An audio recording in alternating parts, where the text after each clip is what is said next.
बाबरी मस्जिद को तोड़कर जो मंदिर बनाया गया है वो भी कानून और इंसाफ के खिलाफ किया गया है। हिंदुस्तान में मुसलमानों को जबरदस्ती दबाया और कुचला जा रहा है। अब वो मथुरा की बात कर रहे हैं। अगर ऐसा हुआ तो हिंदुस्तान के मुसलमान मैदान में आ जाएंगे। मुसलमान भी किसानों की तरह धरने पर बैठने के लिए मजबूर हो जाएगा।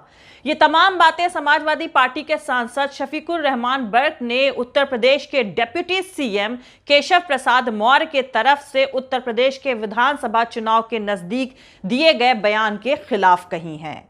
तो आपको बता दूं कि केशव प्रसाद मौर्य ने बुधवार यानी वेडनेसडे को ट्वीट करके कहा था कि अयोध्या काशी में भव्य मंदिर निर्माण जारी है, मथुरा की तैयारी है।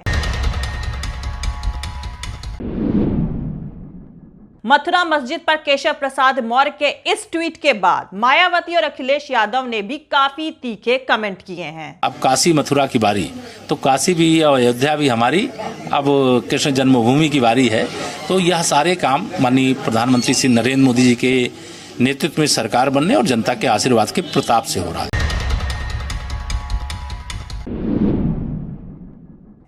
तो दोस्तों, मंदिर, मस्जिद, जिन्ना और पाकिस्तान पर उत्तर प्रदेश चुनाव से पहले शुरू हुआ सियासी तमाशा अब अदालत के अंदर तक पहुंच गया है। दरअसल दिल्ली में पोल्यूशन यानी प्रदूषण के लिए बीजेपी की उत्तर प्रदेश सरकार ने पाकिस्तान से आने वाली हवा को जिम्मेदार बताया है। तो आपको बता दूं कि दिल्ली और एनसीआर के शहरों में पोल्यूशन यानी प्रदूषण की मोटी परत दिखाई दे रही है और यहां की हवा लगातार खराब बनी हुई है।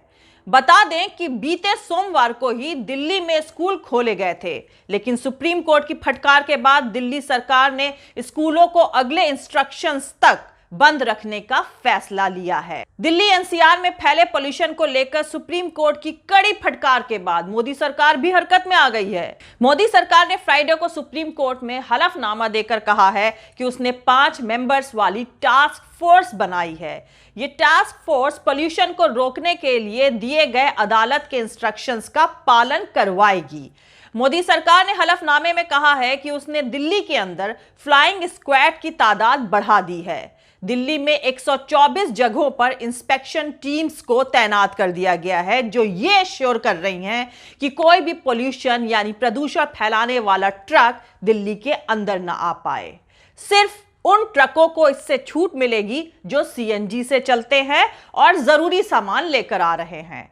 लेकिन दोस्तों, उत्तर प्रदेश की योगी सरकार को इस बढ़ रहे पोल्यूशन यानी प्रदूषण में भी पाकिस्तान का हाथ नजर आ रहा है।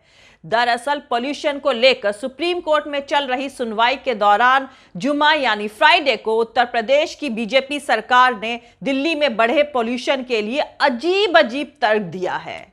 उत्तर प्रदेश सरकार ने कहा कि पड़ोसी मुल्क पाकिस्तान से खराब हवा आ रही है और इस वजह से दिल्ली की हवा पर असर पड़ रहा है। उत्तर प्रदेश सरकार के वकील ने कहा है कि दिल्ली के पोल्यूशन में उत्तर प्रदेश की इंडस्ट्रीज का कोई रोल नहीं है। उन्होंने कहा कि उत्तर प्रदेश की इंडस्ट्रीज को बंद नहीं किया जाना चाहिए।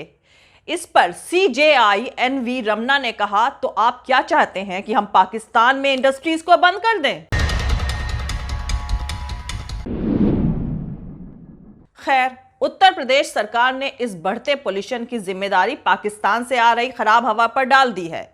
इसलिए दोस्तों, अब वापस मथुरा मस्जिद पर उत्तर प्रदेश के deputy chief minister Keshav Prasad Maurya के बयान के बाद शुरू हुए सियासी तमाशे पर लौटते हैं और जानते हैं कि क्या बीजेपी उत्तर प्रदेश विधानसभा चुनाव 2022 के पहले ही मथुरा की ईदगाह मस्जिद को बड़ा मुद्दा बनाने और इस बेस पर उत्तर प्रदेश में सियासी और कम्युनल पोलराइजेशन यानी सांप्रदायिक ध्रुवीकरण करने में कामयाब हो जाएगी या नहीं? मथुरा की ईदगाह मस्जिद को लेकर कम्युनल पोलराइजेशन पर सवाल इसलिए भी उठ रहे हैं क्योंकि उत्तर प्रदेश के उप मुख्यमंत्री यानी डिप्टी सीएम केशव प्रसाद मौर्य के बयान के बाद इस मुद्दे पर सियासी सरगर्मी तेज हो गई है। कई सियासी दल इस मुद्दे पर मैदान में उतर चुके हैं और उन्होंने मोर्चा संभाल लिया है। आपको याद दिला दें कि केशव प्रसाद मौर्य ने वेडनेसडे यानी बुधवार को ट्वीट करके कहा था कि अयोध्या काशी में भव्य मंदिर निर्माण जारी है, मथुरा की तैयारी है। इसके बाद एक्स चीफ मिनिस्टर और बहुजन समाज पार्टी बीएसपी की चीफ मायावती ने इस पर बीजेपी पर जोरदार हमला करते हुए ट्वीट करके कहा था कि उत्तर प्रदेश के डिप्टी सीएम केशव प्रसाद मौर्य द्वारा विधानसभा चुनाव के नजदीक दिया गया बयान कि अयोध्या काशी में मंदिर निर्माण जारी है, अब मथुरा की तैयारी है, यह बीजेपी की हार की आम बिलीफ को पुख्ता करता है। इनके इस आखिरी हथकंडे से मतलब यह है कि हिंदू मुसलमान सियासत से भी जनता होशियार रहे। 2017 के विधानसभा चुनाव से पहले कितने लुंगी छाप गुंडे घूमते थे,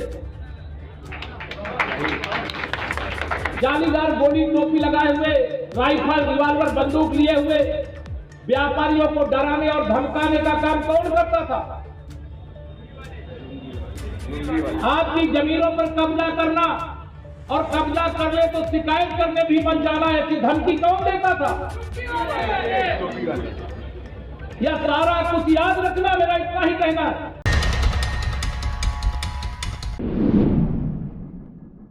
मायावती के ठीक पहले एक और उत्तर प्रदेश के एक्स चीफ मिनिस्टर और समाजवादी पार्टी के मुखिया अखिलेश यादव ने ऐतराज करते हुए कहा था कि बीजेपी का एजेंडा गरीबों को लूटने और अमीरों की जेब भरने का है।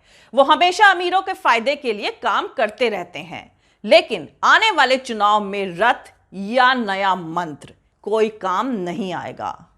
तो दोस्तों, बीजेपी की नीयत पर सवाल इसलिए भी उठ रहे हैं कि सुप्रीम कोर्ट में प्लेस ऑफ वर्शिप यानी पूजा स्थल स्पेशल प्रोविजन एक्ट 1991 को चैलेंज करने वाले अश्विनी उपाध्याय भारतीय जनता पार्टी से जुड़े हुए हैं। उन्होंने अदालत में याचिका दायर करके इस स्पेशल प्रोविजन एक्ट 1991 को लेकर जुडिशियल रिकंसिडरेशन की बात कही है और इसकी वजह से फंडामेंटल राइट्स का वायलेशन होता है जिसकी गारंटी कॉन्स्टिट्यूशन में दी गई है। उन्होंने यह भी कहा है कि इस एक्ट की वजह से जैन, बौद्ध, सिख और हिंदू कम्युनिटी से जुड़ा कोई भी अपने प्लेस ऑफ वर्शिप को फिर से बहाल करने की मांग नहीं कर सकता, जिसे 15 अगस्त 1947 के पहले विदेशी हमलावरों ने तबाह कर दिया था। तो आपको यहां पर साफ कर दूं कि कानून में यह प्रोविजन है कि 15 अगस्त 1947 को जो प्लेस ऑफ वर्शिप के जो हालात थे उसे वैसा ही बरकरार रखा जाएगा और उसमें किसी तरह का बदलाव नहीं किया जाएगा। सिर्फ अयोध्या की राम जन्मभूमि बाबरी मस्जिद को एक्सेप्शन माना गया था। वहीं दूसरी तरफ कहा जा रहा है कि उत्तर प्रदेश के डिप्टी चीफ मिनिस्टर मौर्य ने यह टिप्पणी ऐसे वक्त पर करी है जब अखिल भारत हिंदू महासभा की राष्ट्रीय अध्यक्ष राजश्री चौधरी ने 6 दिसंबर को शाही ईदगाह मस्जिद में भगवान कृष्ण के जलाभिषेक का ऐलान कर रखा है। हिंदू महासभा के इस ऐलान के बाद से ही पूरे इलाके में तनाव है और जिला के एडमिनिस्ट्रेशन ने सिक्योरिटी का खास इंतजाम किया है। हिंदू महासभा के साथ ही नारायणी सेना, श्री कृष्ण जन्मभूमि मुक्ति दल जैसे ऑर्गेनाइजेशंस ने भी कई तरह के प्रोग्राम्स ऑर्गेनाइज करने का ऐलान किया है। केशव प्रसाद मौर्य की इस टिप्पणी से लोगों को विश्व हिंदू परिषद के उस नारे की याद आ रही है जो उन्होंने अयोध्या में बाबरी मस्जिद राम जन्मभूमि मंदिर के डेमोलिशन के बाद दिया था। उस वक्त उनका नारा था, अयोध्या तो बस झांकी है, मथुरा काशी बाकी है। केशव प्रसाद मौर्य के इस ट्वीट के बाद यह सवाल उठने लगा है कि उत्तर प्रदेश चुनाव के पहले क्या बीजेपी मथुरा की शाही ईदगाह और काशी की ज्ञान वापी मस्जिदों के बहाने हिंदुओं को एकजुट करने के एजेंडे पर काम कर रही है?